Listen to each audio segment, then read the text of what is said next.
Oh, it's a big one. It is the big one that we've been waiting for about 15 years. I'm going to tell you all about it and what it has to do with you. Yeah, let's talk about that.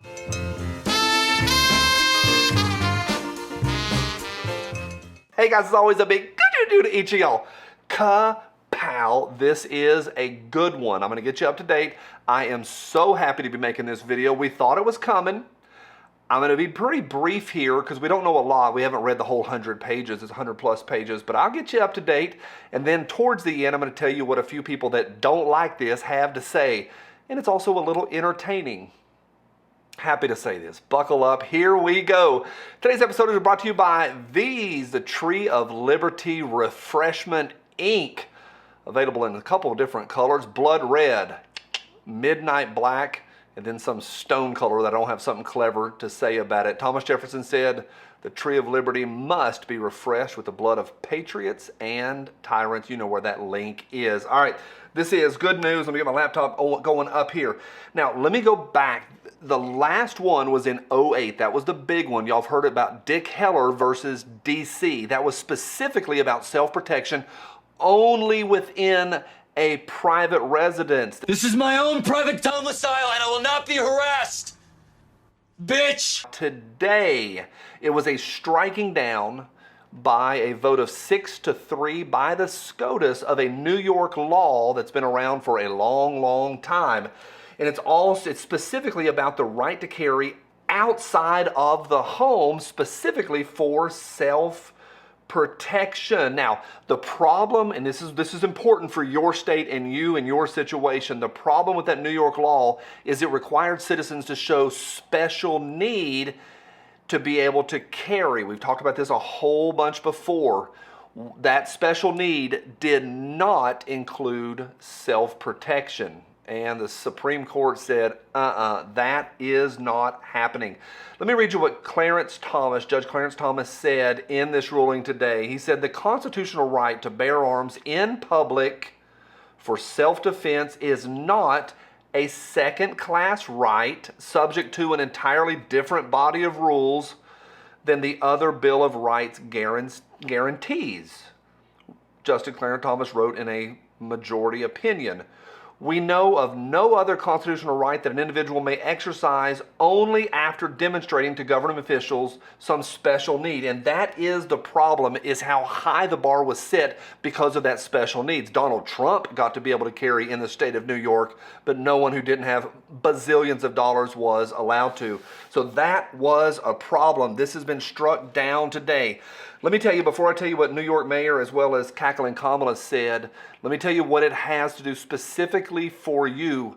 The bar has now been raised big time nationwide, and this is super important. Now, he also voted with it, John Roberts, of course he did. He did mention, some common sense things like, yeah, it's okay to require things like fingerprints and background checks and mental health situations. Yeah, those kind of things.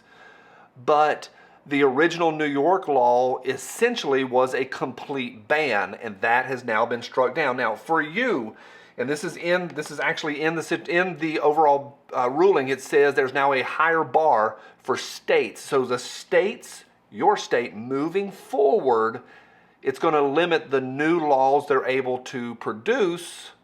But also, and here's the good part, states like Hawaii, California, Maryland, Massachusetts, New Jersey, and the District of Columbia, those are all going to be challenged because they essentially have a ban as well. That's a lot of words. The short version is Dick Heller, 2008, that case, self-protection in the home. Today, self-protection outside of the home, and that is a big, big deal. All right. New York Governor Kathy said this. She goes, I would like to point out to the Supreme Court justices, why is she even having an opinion to offer the Supreme? No, sorry, they wear robes, you don't.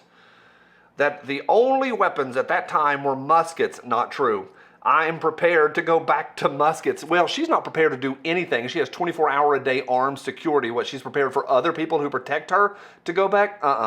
Also, you don't have to engage nonsense like that and start emailing me or anybody and saying, well, they actually had cannons and they had repeating fire. Yeah, we know all of that. You don't engage these morons on their level. Furthermore, she said this, let me be clear, this is New York. We don't back down, we fight back. New York is still home to the strongest gun laws in the country. For now. And I'll keep doing everything in my power to keep New Yorkers safe. This has nothing to do with safety. If she was worried about safety, she would arm teachers. It's not about that at all. It's about controlling the populace. Not to be outdone, cackling Kamala said this, today's Supreme Court ruling on guns is deeply troubling as it defies common sense and the Constitution. It doesn't defy the Constitution. But that's what Kamala says. Lives are at stake. Straight to the narrative. Congress should pass the bipartisan gun safety proposal immediately and continue to do more to protect the communities. Why don't we arm teachers? Why not? That's my notes for today. It's a lot. We're going to be working through it, but for today, I want to say two things. One, yes. Two, some of y'all are already typing. All right, it's great. This is a good day, and y'all aren't going to get me down. Some of you negative Nancys will try to get me down. I'm on the same page. What I'm about to say is what you're already typing. All right, this is good. Now let's talk about the NFA or the GCA.